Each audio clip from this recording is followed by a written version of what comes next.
Um, saya ada satu yang di-request lah. Ada seseorang request, dia minta saya live untuk tajuk begini. Dia bagi tahu kata dia seorang isteri, seorang wanita yang mana dia telah berkahwin dengan seseorang lelaki yang boleh dikatakan bertanggungjawab, bertanggungjawab, tetapi bertanggungjawab dia itu bukan kepada isteri, bukan kepada anak-anak, tapi bertanggungjawab itu kepada ibu bapa.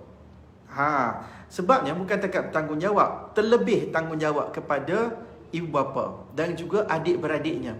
Saya tanya apa maksudnya? Maksudnya setiap kali duit gaji bulanan, duit tersebut akan diberikan kepada parents dan kepada adik-beradiknya. Jadi si isteri ni, wanita ni, dia tak dapat pembelanjaan nafkah. Dia tanggung nafkah makan minum dia sendiri, termasuk dia menanggung nafkah anak-anak dia.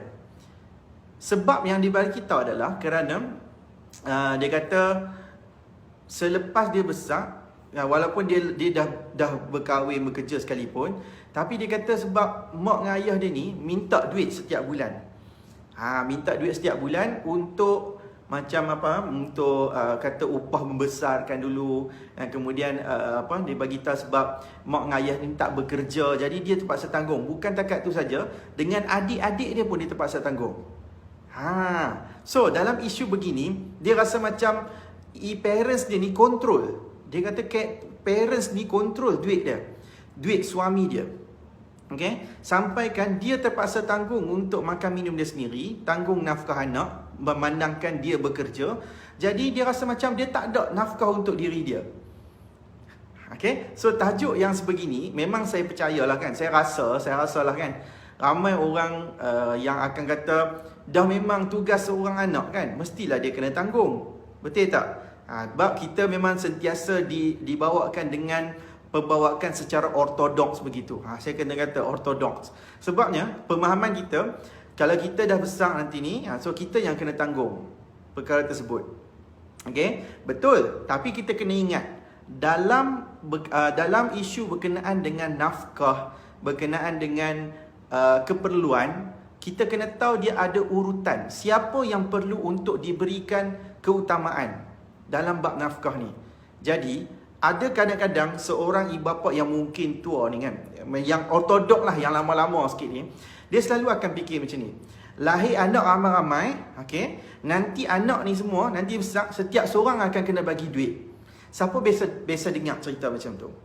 Saya selalu dengar cerita-cerita macam ni dulu. Anak ramai tak apa, nanti setiap seorang ni dia kena bagi. Seorang ni kena bagi ada katalah 10 orang anak. Setiap seorang ni kena bagi dalam paling kurang 100, cukup 1000. So nak macam tu. Sedangkan dia tak tahu, kadang-kadang anak seorang ni pun dia mungkin ada isu dengan keluarga, dia mungkin ada isu kecukupan, kadang-kadang tak cukup langsung dengan nafkah dia.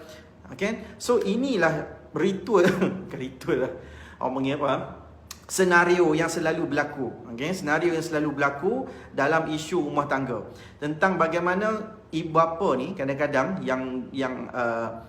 yang kontrol duit anak dia yang telah berkahwin. Yang ni problem.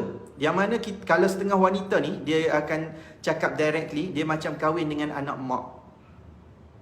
Kalau wanita ni, dia parents dia kontrol duit dia, tak jadi isu. Macam contoh kita ada anak perempuan kita dah kahwin. Kita nak kontrol duit dia. Dia tak kisah. Terpulanglah sebab duit dia.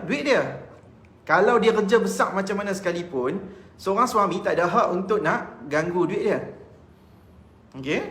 Tak boleh ganggu, sebab yang tu memang duit wanita tersebut. Suka hati dia lah dia nak beli apa pun, sebab dia kerja atas diri dia sendiri. Cuma kita boleh tegur. Kalau sebagai suami kita boleh tegur kalau kata dia beli tu mungkin barang-barang yang banyak sangat. Contohnya beli minyak wangi banyak-banyak. Beli apa lagi? Beli apalah benda-benda yang kadang-kadang dah ada tapi dia nak beli juga lagi. So kita tak boleh nak kata apa, cuma kita boleh nasihatkan. Kita boleh kata tak payahlah beli banyak-banyak ni, membazir, kan? Kita boleh nasihatkan macam tu saja. Kalau kita nak kontrol, tak boleh sebab yang tu hak dia.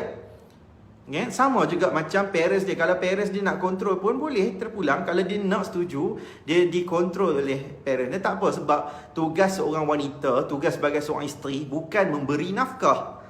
Faham? Dia bukan beri nafkah. Dia kalau dia kerja pun, dia nak bantu, nak bantu sama-sama dalam rumah tangga ni, dia bukan kira nafkah, tapi dia dikira sebagai sedekah. Berbeza dengan anak lelaki. Anak lelaki ni, dia mesti kena tahu. Kalau dia dah berkahwin, dia kena tahu satu perkara. Bab nafkah ni, dia ada keutamaan, prioriti. Dia ada tangga dia. Siapa yang perlu diberi keutamaan? Okay? Kita kena bezakan petang ni, saya bukan nak cerita tentang ketaatan. Okay? Bukan cerita tentang ketaatan. Ketaatan betul. Yang pertama kepada Allah, kedua kepada Rasul, ketiga kepada ibu dan bapa. Okay? Memang betul ketaatan tu. Okay? So yang tu memang betul ketaatan kita tu. Ibu, sebab anak lelaki ni dia punya syurga dia masih lagi di bawah ibu dia kalau ibu dia masih ada. Okay? Isu ketaatan.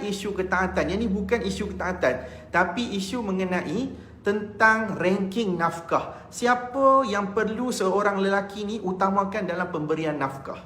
Yang ni berbeza. Okay? Kena clearkan benda ni sebab ada orang dia mungkin tak faham. Selepas sahaja akad nikah, keutamaan gaji dia, pendapatan dia adalah kepada isteri dulu. Ni dalam hukum syarak, puan. Okay? So keutamaan kepada isteri dulu. Kena sediakan rumah, makan, minum, beli pakaian, semua beli. Keperluan setiap bulan. Kalau pendapatan tu memang cukup untuk isteri, memang cukup untuk isteri. Sebab isteri memang dah menjadi tanggungjawab kepada suami untuk dia tanggung. Okay? Sebab makan, minum, pakaian, tempat tinggal, perubatan, pembelajaran ni bukannya macam nak kena biaya pendidikan sekolah tu, tapi at least macam mengajar ilmu agama ke dan sebagainya. So kita sendiri mengajar tu pun okey. Tapi kita side tepi lah cerita tentang yang bukan wang ringgit ni. So makan, minum, pakaian, tempat tinggal dan juga perubatan adalah nafkah wajib yang perlu diberi keutamaan. Orang yang first suami seorang lelaki perlu beri keutamaan bab nafkah adalah kepada isteri dia. Okay, isteri itu adalah tanggungan dia. Alright. Yang keduanya adalah tanggungan kepada anak. Seorang suami yang telah bergelar sebagai seorang bapa yang ada anak tersebut dibin ataupun bentikan kepada dia, maka menjadi kewajipan seorang bapa memberi nafkah kepada anak dia. So ini ranking nombor 2. Keutamaan yang kedua. Yang pertama isteri, yang kedua anak. So anak ni adalah tanggungjawab wajib kepada seorang bapa. Kalau si isteri kita tanggung makan, minum, pakaian, tempat tinggal dan perubatan, anak pun macam tu juga. Makan, minum, pakaian, tempat tinggal, perubatan plus dengan pendidikan. Plus dengan apa lagi? Perbelanjaan hari raya. Yang ni anak kena ada. Dia lebih sikit. Walaupun dia mungkin nombor 2, tapi dia punya tu lebih sikit daripada seorang isteri. Cuma bab kewajipan seorang suami, seorang lelaki, seorang bapa, dia mesti yang pertama isteri, kemudian baru anak. Ni keutamaan dia. Kemudian yang ketiga, barulah dia akan pergi kepada kepada ibu dengan bapa. Tapi syarat dia, ibu dengan bapa yang tidak berkemampuan untuk mencari pendapatan bagi diri dia. So dia tertanggung kepada tanggungjawab seorang lelaki yang bergelar anak tersebut. So number 3. Lepas tu saya kata bab cerita ketaatan lain. Ketaatan betul. Yang pertama kepada ibu bapa dulu. Ibu dulu lah, ibu. Kemudian ayah. Okey. Tiga kali Nabi sebut ibu kan, bab ketaatan kepada ibu. Kemudian ayah, kemudian taat kepada apa lagi? Okay, so macam-macam lah ketaatan kepada agama. So itu bab ketaatan. Tapi bab nafkah, ranking dia macam tu. Ranking yang pertama, isteri. Yang kedua, anak-anak. Yang ketiga adalah kepada ibu dengan bapa.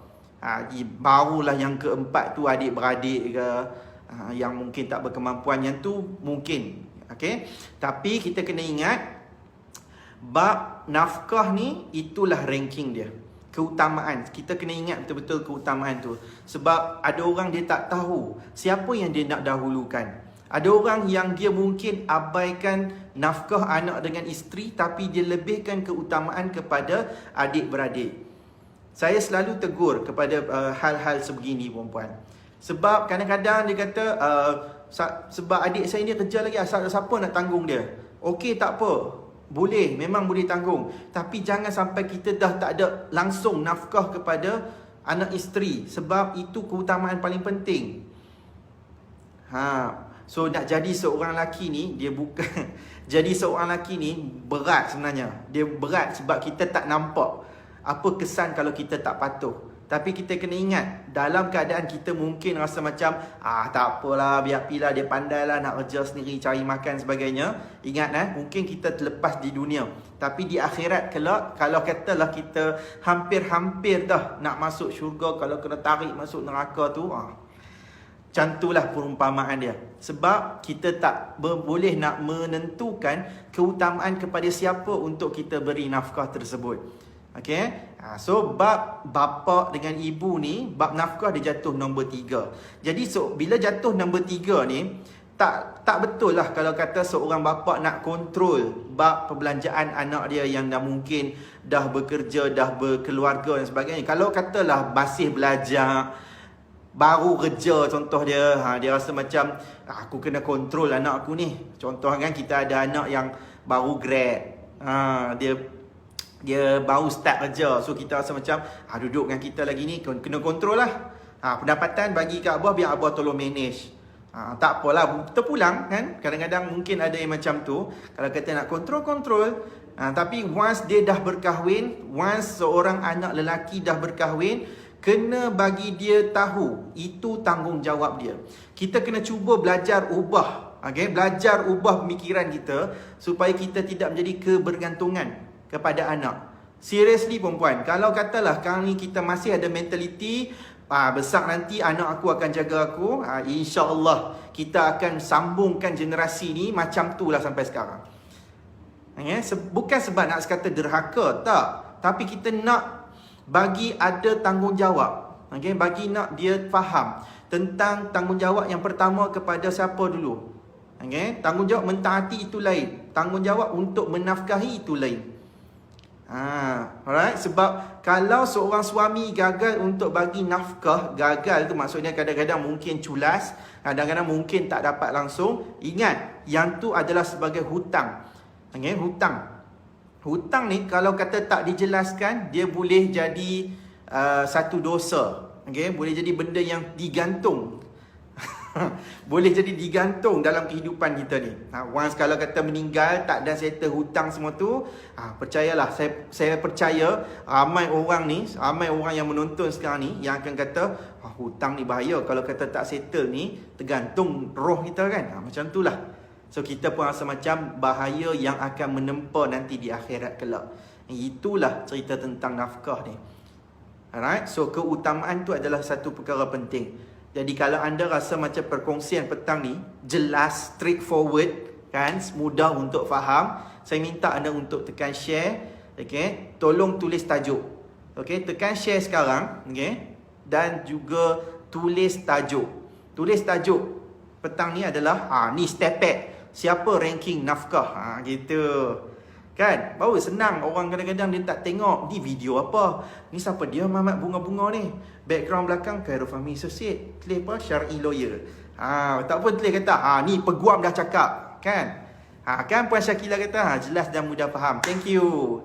Ni sebab saya nak bagi tahu benda ni benda yang penting. Kalau kata benda ni tak penting, mungkin saya tak akan jawab. Mungkin. Tapi sebab kita nak kena bagi tahu, zaman sekarang ni, waktu dalam keadaan pandemik begini, ada yang tak tahu perkara ini, siapa yang nak diberi keutamaan. Ada orang yang mana sekarang ni yang setengah struggle untuk tanggung nafkah diri dia sendiri. Suami hilang entah ke mana. Ada perempuan, ramai macam tu. Okay, klien kita pun ramai yang macam tu sekarang ni. Dalam keadaan yang mana dia tanggung nafkah untuk diri dia, nafkah anak. Kemudian suami dia tak ambil tahu langsung pun ada sekarang ni. Dah duduk berasingan. Ada perempuan, kadang-kadang kita ni sampai dah banyak kali dah terima mesej. Tuan, pasepo mahkamah tak start lagi, pasepo tak jalan lagi, pasepo tarikh saya belum sampai lagi. Saya pun tak lihat apa sebab kita orang tiap-tiap hari, okay? Kecuali hari cuti lah, tiap-tiap hari kita follow up dengan mahkamah. Bila boleh dapat tarikh? So dah ada yang dah dapat tarikh, jauh pula. So kita kena ikut sebab sekarang ni kita memang terpaksa bergantung kepada tarikh yang mahkamah nak telefon bagi sahaja. Dia dah tak jalan secara normal. So saya minta maaf sangat-sangat kepada mungkin yang klien-klien yang mungkin dia tak dapat tarikh lagi sebagainya. Kita orang tiap-tiap hari follow up. Cuma ada yang dapat, ada yang tak dapat. Wallahu a'lam macam mana, kenapa jadi begini. So dia bergantung kepada mahkamah tentukan benda tu. Tapi nak cerita macam ni, bukan nak cerita tentang tu, nak ceritanya tentang ramai yang mengadu. Ramai yang mengadu tentang dah kena tinggal tapi tak cerai, kemudian nafkah tanggung diri sendiri dan sebagainya, nafkah anak pun tanggung sendiri. Alright, sampai ada yang terpaksa buat banyak kerja dalam satu hari untuk tanggung makan minum sendiri dan juga anak-anak. Okay, memang kita faham dalam keadaan begini. Cuma apa yang saya nak kongsikan petang ni adalah berkaitan dengan tanggungjawab. Jadi seorang lelaki mungkin nampak mudah sebab kesakitan dia, kesakitan yang tak sunat. Kesakitan sunat sekali saja kan. Tentulah dia tak ada benda sangat pun. Memang dia tak nampak kat situ. Tapi dia bergantung kepada keimanan dia, tanggungjawab dalam hati dia. Kalau dia ni orang yang betul-betul dia faham, dia tahu tentang betapa beratnya amanah yang dipikul oleh seorang lelaki di dunia ini, dia akan sentiasa fikirkan, aku kena tanggung banyak mulut sekarang ni. Isteri ada, anak-anak ada, mungkin isteri-isteri pula tu kan. Isteri-isteri. So lagi besar lagi besar tanggungjawab, lagi besarlah pengorbanan yang perlu seorang lelaki itu lakukan. Okay? Bukan mudah kan. Nampak je macam mudah, tapi tak mudah perempuan. Okay, alright, saya nak buka soalan. Thank you so much kepada anda semua yang dah tekan share. Tadi ada soalan ke? Saya dah tengok tadi macam ada.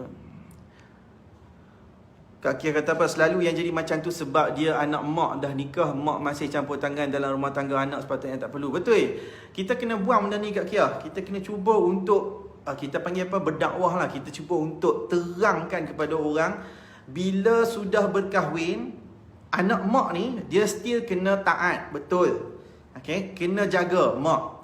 Okay, tetapi bab nafkah dia kena tahu tentang keutamaan tu kepada siapa. So jangan ingat macam okay, lagi ramai anak, lagi ramai apa kena bagi duit kat aku. Oh, susah macam tu. Ramai anak, tolong jaga, tak apa, macam ayah dah mati, so kita nak kena jaga mak kita semua tu. Tak apalah. Okay, yang tu jaga, kita jaga. Tapi bab keutamaan memberi nafkah tu kena utamakan isteri, keutamaan anak-anak, kemudian baru mak dengan ayah. Okay. Tapi kalau kata memang mak ni tak berkemampuan, so kita ni kena lebihkan usaha. Sebab kita dah ada banyak tanggungan. Kita ada isteri, kita ada anak-anak, kita dah ada dengan mak. So kita kena ada usaha lebih. Okay. Tu baru cerita yang tu. Belum cerita lagi kalau kata adik-beradik kita meninggal. Macam contohlah kan, kita ada abang meninggal. Abang pula ada anak-anak dia. Anak-anak dia ni siapa nak kena tanggung? Of course lah, kalau kata jadi ranking bab nafkah anak ni, dia bergantung kepada kita juga sebagai pakcik. Pakcik pun kena tanggung. Bukan mudah.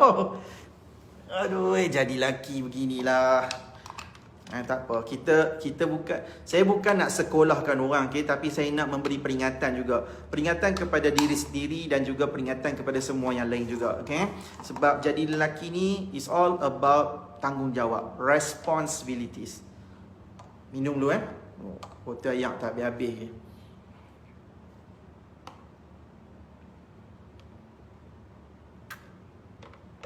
Ah. Sakila Abdul Rahman kata apa ni? Betul, sebab kadang-kala selalu dengar nafkah first kena bagi ibu, lepas dengar faham dan sudah jelas. Ya, betul puan. Okay.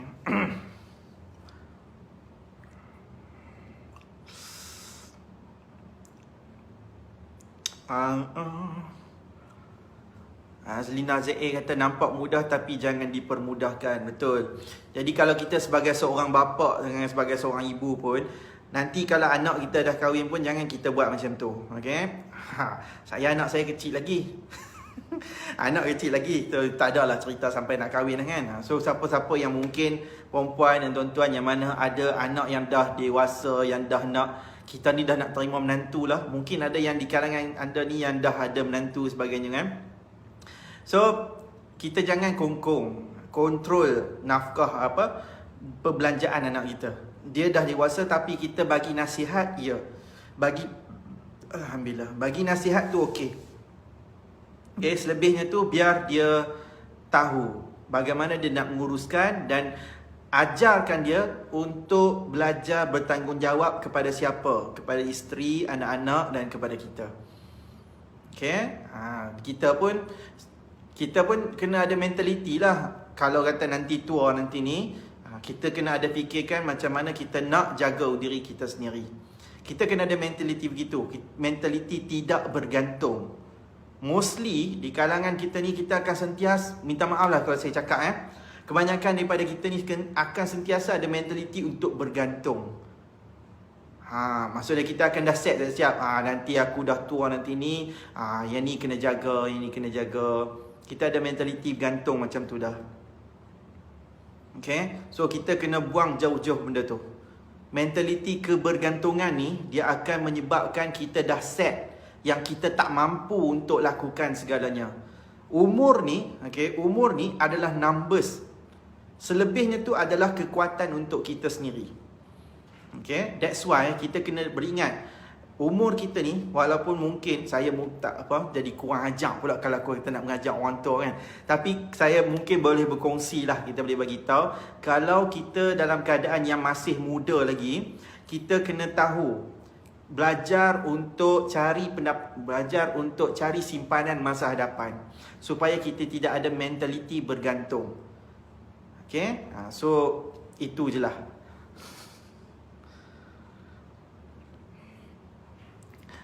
#setuju gitu. Nur Hafiza As. Okay, alhamdulillah ikut ranking semua suami tetap boleh bagi untuk mak bapak. Yang penting sepakatkan tuan. Betul. Kalau katalah kita anda sebagai isteri, anda tak kisah, anda setuju untuk suami ni, dia mungkin kata saya nak kena saya nak kena tanggung mak saya sebab mak saya sakit, ayah dah tak ada. Boleh tak saya minta izin awak untuk saya tanggung mak saya, awak bantu saya untuk tanggung diri awak sendiri dan juga anak. So kalau kata anda setuju, anda sebagai seorang isteri boleh redha dan kompromi benda ni, yang tu tak ada isu. Okay? Yang tu maksudnya kita sepakat. Okay? Sepakat untuk sama-sama berkongsi dalam isu ini. Okay? Tapi cerita hari ni kalau dalam keadaan yang mana suami ni dia boleh saja tanggung mak, ayah, isteri, anak-anak, tapi dia utamakan mak dengan ayah dulu. Selebih tu, hak lebih-lebih tu baru dia bagi kat isteri dan anak-anak. Itu tak betul. Okey, keutamaan mesti kepada isteri dan anak-anak dulu, selebih tu baru bagi kat mak dengan ayah.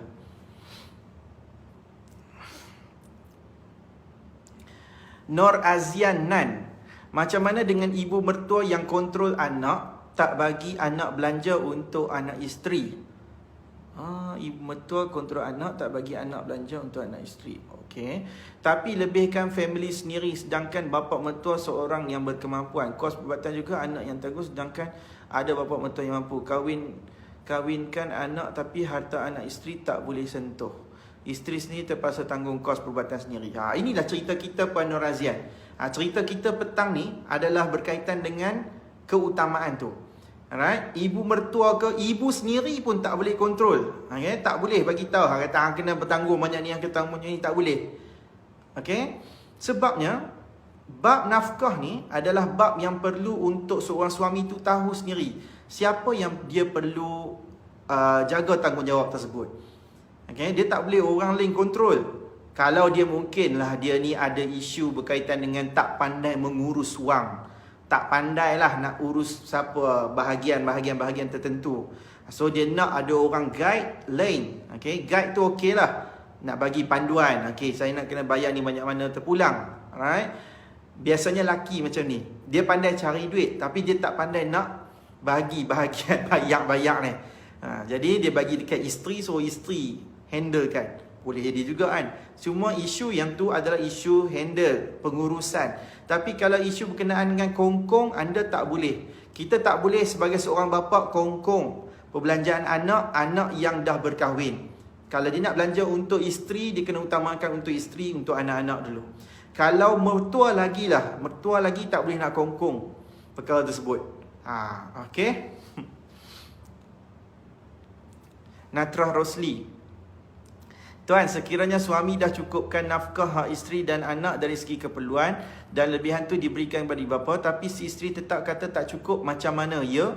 Okey, kalau si isteri kata nafkah tak cukup, jadi ada dua. Ada dua. Satu, kalau kata isteri tu kata tak apa, tak cukup, dia nak dia kata dia boleh setuju, dia setuju. Tapi kalau dia kata dia tak setuju, okey, dia boleh buat pilihan. Dia boleh buat pilihan nak buat tuntutan dekat mahkamah ke untuk tuntutan nafkah diri, ataupun dia mungkin nak buat tuntutan perceraian. Okey, perceraian lah. Kalau kata fasah, dia ada isu culas. Culas fasah, culas nafkah. Okey, so ada atas sebab tak cukup tersebut. So kalau kata nafkah tak cukup, sebaiknya minta dulu secara baik. Saya tak cukup setiap bulan ni, berapa saya perlukan. So suami kata, saya tak boleh bagi banyak ni, saya nak kena tanggung banyak lagi. Saya kata, saya tak boleh, saya nak banyak ni, saya tak cukup. So anda boleh buat tuntutan ni dekat mahkamah syariah, iaitu tuntutan nafkah diri. Okay? Tapi kalau anda kata memang tak boleh pergi dah ni, tiap bulan asyik tak cukup je, aku yang nak kena tanggung diri sendiri, dah memang tak ada hati, yang tu isu mungkin kepada isu perceraian. Okay? So kalau isteri itu kata tak cukup, dia boleh filekan kes kat mahkamah, tuntut nafkah diri, biar dia buktikan berapa yang dia cukup sebenarnya. So kalau kata suami dah bagi segalanya, dah okay everything, should be tak ada isu. Okay? Tak ada isu kaitan dengan tak cukup tu. Zakiah Zainuddin, dalam medsos ada isu seorang suami nak ceraikan isterinya sebab tak nak jaga ibunya yang sedang sakit. Oh okey, isteri tu tak nak jaga. Sebab katanya ibu syurganya, sebenarnya itu tanggungjawab adik-beradiknya. Katanya ibu syurganya, sebenarnya itu tanggungjawab. Tapi yang paling tak suka dengar, orang lelaki suka cakap isteri boleh ganti, ibu tak boleh ganti. Macam itulah kan. Tanggungjawab semua juga. Tanggungjawab anak-anak untuk jaga juga. Okey. Dia bukan tanggungjawab adik-beradik yang lain, dia pun kena bertanggungjawab juga untuk jaga mak. Okey, jaga mak sebab ayah mungkin dah tak ada kan, mak pun dah tua. So memang tanggungjawab dia juga untuk jaga. Tapi kena bergilir-gilir lah. Tak boleh lah dia ni seorang je jaga. Okey, so adik-beradik yang lain pun kena juga jaga. Kalau kata dia nak cerai isteri tu, wallahualam lah, yang tu atas dia lah. Kadang-kadang orang macam ni lah, dia malas nak tanggung banyak tanggungjawab, so dia lepaskan hak dia nak lepaskan tu. Ada orang kan, Nur Azianan, bukan untuk ibu mertua dan bapa mertua saya, tapi kena sarah adik-beradik dan belikan harta untuk mereka. Yang tadi tu kan. Tapi isteri terpaksa struggle untuk beli satu, dengan isteri berkira dan anggap semua kehendak isteri membazir. Susah lah. Banyak juga isu berkenaan dengan lebihkan keluarga lebihkan keluarga berbanding isteri dengan anak-anak ni.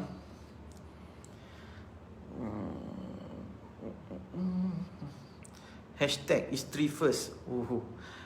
Hashtag isteri first ni, isteri pertama ke ataupun dahulukan isteri ni? Puan Syakila, ini Puan Syakila jadi isteri kedua. Gurau je Puan Gurau. Best dengan Tuan share isu macam ni sebab boleh buka mata-mata yang selama ni salah fahaman terhadap nafkah ni. Terima kasih. Terima kasih banyak. Okey. Puan Azlina ZA. Tuan, bila suami tak bagi langsung nafkah isteri dan anak-anak, semua gaji diberikan kepada ibu bapanya atas alasan mereka tak bekerja dan sara adik-adik yang masih sekolah. Okey. Si suami tak tanggung nafkah isteri dan anak-anak atas alasan juga bekerja dan bergaji tinggi dari suami tersebut. Sejak kahwin si isteri 1 sen tak pernah suami beri. Bolehkah itu dianggap hutang dalam perkahwinan? Oh, okey. Yang ni kita sebut sebagai tunggakan. Okey, tunggakan nafkah sebab dia tanggung nafkah kan. Seorang isteri ni yang terpaksa tanggung nafkah diri dia dan dia terpaksa tanggung nafkah anak-anak dia. Okey, hutang dalam perkahwinan dia cerita berkenaan dengan pinjaman wang, pinjaman kemas dan sebagainya. Tapi kalau tak dapat nafkah, kita sebut sebagai tunggakan nafkah. Okey, tunggakan hutang nafkah sebenarnya.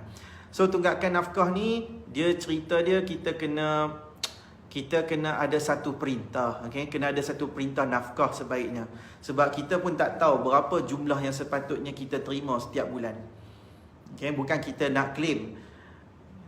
Kita dah nak claim benda yang backdated, bawa pergi mahkamah nak tuntut hutang nafkah. Tak ada macam tu. Tuntutan tunggakan nafkah sebaiknya ada perintah nafkah dulu.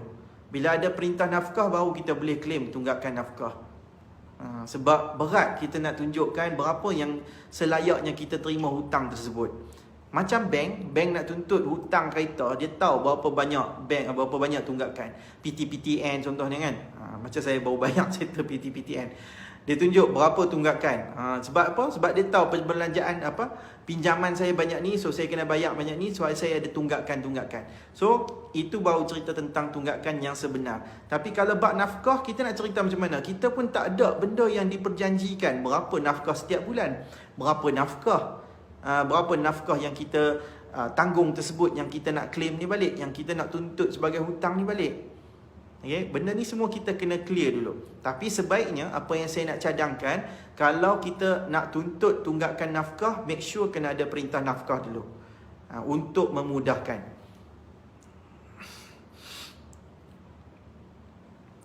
Parida Hashim.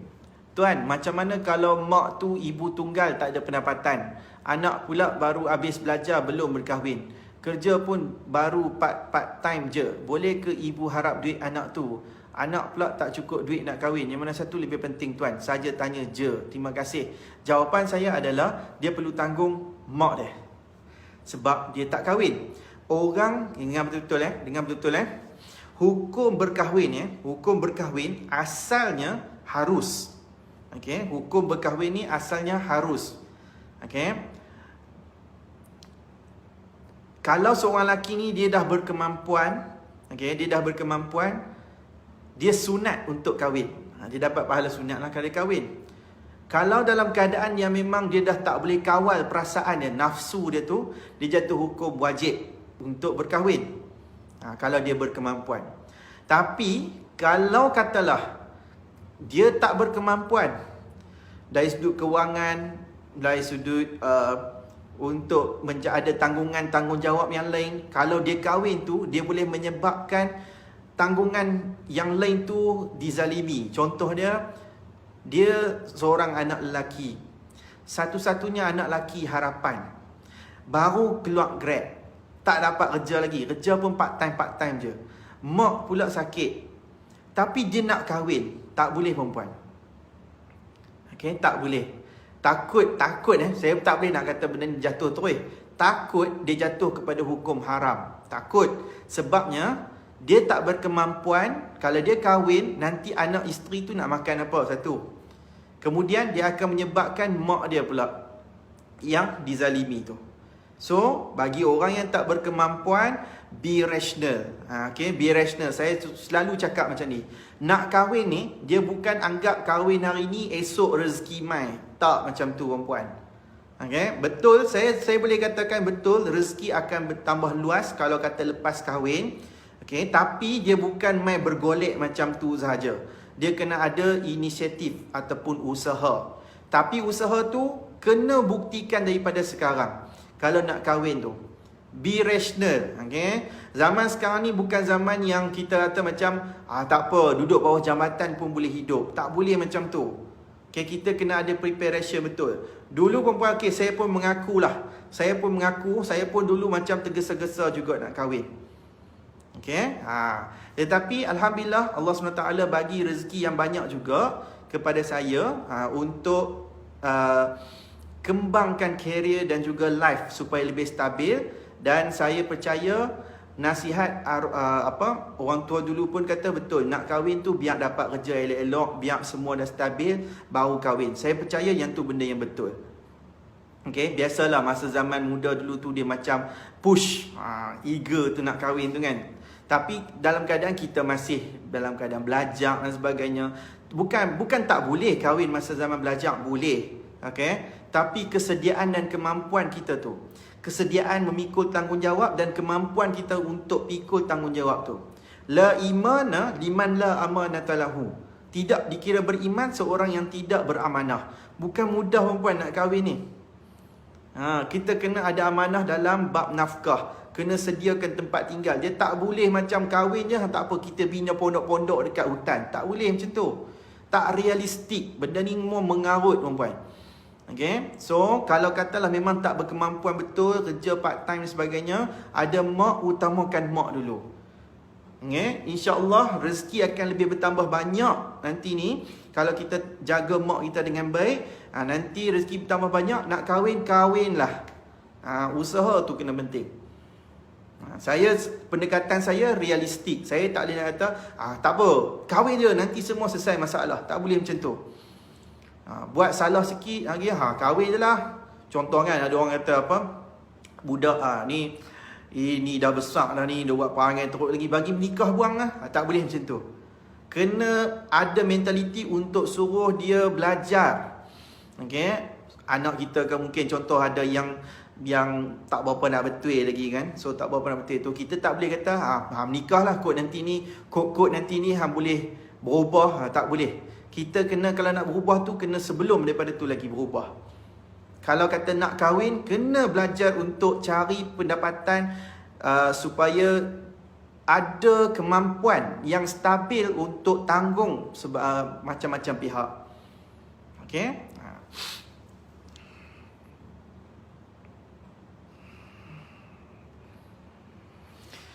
Hidayah Sabri Dayah. Aduh, sakit tengkuk. Apa dah? 15 minit. Bagaimana nafkah anak yang telah berpisah dengan bekas pertama telah dibayar hingga umur anaknya 18, tetapi bapaknya telah pergi menjemput ilahi? Puan Hidayah, bukan menjemput ilahi. Dijemput. Kalau kita menjemput, kita pergi menjemput. Kita pergi jemput makan kenduri. Saya menjemput mainlah makan kenduri, kita pergi jemput. Ni kan kita pergi menjemput Allah kan? Tak. Kita dijemput untuk hadir. Okay? Itu pembetulan ayat tu. Tapi bapaknya telah pergi dijemput ilahi sebelum anaknya usia 18 tahun. Bukankah nafkahnya terhenti? Bagaimana pula nafkah yang telah dibayar tu? Nafkah anak yang telah berpisah dengan bekas pertama. Alright. Nafkah anak Nafkah anak, dia bukan automatik terhenti. Okay? Bukan automatik terhenti sampai umur 18. Ingat betul Dia boleh dihentikan pada umur 18 tahun sekiranya dia tidak sambung belajar. Okay? Anak kalau 18 tahun tu, lepas tu dia sambung belajar. Kan standard kan kita ni lepas habis 18 tu sambung STP, ada yang buat diploma kan, ada yang buat sampai degree. So kalau anak ni dia tugas dia sebagai seorang belajar lagi, masih student lagi, dia sambung, dia masih lagi berhak untuk terima nafkah bagi diri dia. Dia bukan automatik terhenti. 18 tahun tu, kalau kata dia, contoh umur 19, bapak ni tak bagi nafkah. Sedangkan dia masih belajar, dia tak bekerja pun. Jadi, dia boleh tuntut nafkah untuk diri dia sendiri. Dia masih lagi layak untuk menerima nafkah. Bukan 18 tu tak bayar tanggung dah. Tak macam tu. Okay. Kalau seorang bapa ni dia dah meninggal, jadi siapa yang nak kena tanggung nafkah tersebut? Jawapannya adalah ahli keluarga sebelah bapa. Kalau si bapa ni ada lagi ayah dia, iaitu datuk kepada cucu, so datuk kena tanggung nafkah cucu dia. Kalau datuk tak ada, dia akan pergi kepada adik-beradik sebelah bapa. Maksudnya adik-beradik sebapak lah. Abang ke, adik ke, kan? So adik-beradik lelaki ni. So depa ni yang akan kena tanggung. Betul lah. Boleh kono. Tuan, isteri first tak apa, jangan isteri-isteri. Dah bahaya, mau kena suruh telaah pasal nafkah lagi lah. Syuhadah Nur, bekas mertua buat loan dalam slip gaji bekas suami. Bukan mertua buat loan. Oh, okey. Adakah ia mempengaruhi jumlah nafkah anak yang akan dipohon nanti? Okey. Bab nafkah anak, okey, kalau bab nafkah anak, dia mesti kena ada bab berapa banyak kita punya tuntutan, keperluan anak tersebut. Okey. Anda sebagai ibu, anda buat tuntutan nafkah anak, anda akan tanya, anda akan perincikan berapa keperluan bulanan anak tersebut. Tapi kalau kata lelaki, bapa pula, dia akan menceritakan tentang liability. Liability ni maksudnya apa bahasa mudahnya? Tanggungan-tanggungan dia. Contohnya dalam slip gaji dia tu, dia bukan sekadar gaji bersih tu banyak tu. Tapi lepas tu dia kena bayar, contoh kena potong bayar estro, kena bayar apa lagi? Internet. Macam-macam lah. Tu kita panggil liability. Tanggungan-tanggungan sedia ada. Okay. Kalau dalam slip gaji tu memang ada jumlah potongan tersebut, maka situ dah boleh tunjukkan ada liability. Ya, dia akan mempengaruhi kepada jumlah nafkah tersebut. Maksudnya, kalau kata anda nak tuntut suami bayar nafkah anak RM500, tengok-tengok dalam slip gaji dia tu, tolak, habis bayar alih semua pun tinggal RM200 sahaja. So, sebab apa? Termasuklah potongan gaji tu adalah loan. Okay, loan tersebut. So, kalau loan tersebut dibuat oleh bekas mertua, maksudnya dia mungkin tumpang. Okay, mak mertua kita ni mungkin tumpang untuk buat loan kan kepada anak dia. Dia tumpang, dia mungkin nak buat loan tu untuk kegunaan diri ke semua tu. Kalau ada loan tu dibayar bulanan oleh mak dia sendiri. Okay, so kita kena nyatakan kepada mahkamah, walaupun ada potongan loan tersebut, tetapi si ibu ni mungkin dah membayar. Berbayar lah, contoh kan, dalam payslip gaji tu, let's say lah mak mertua ni buat loan personal sebanyak RM50,000 contoh dia, dengan tujuan untuk nak buat bisnes lah, contoh lah nak buat niaga kecil-kecil. So RM50,000. So mak mertua ni, walaupun slip gaji tu dibuat ada potongan kan, potongan gaji untuk personal loan tu setiap bulan, let's say lah setiap bulan kena bayar dalam RM500.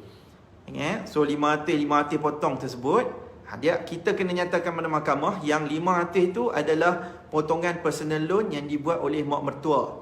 Yang keduanya, kita kena buktikan pada mahkamah yang mak mertua kita tu walaupun ada buat potongan yang dipotong loan tersebut, tapi dia ada membayar kepada anak dia. Okay, potong 500 tapi dia bayar juga 500 sebab dia mungkin nak tumpang sahaja.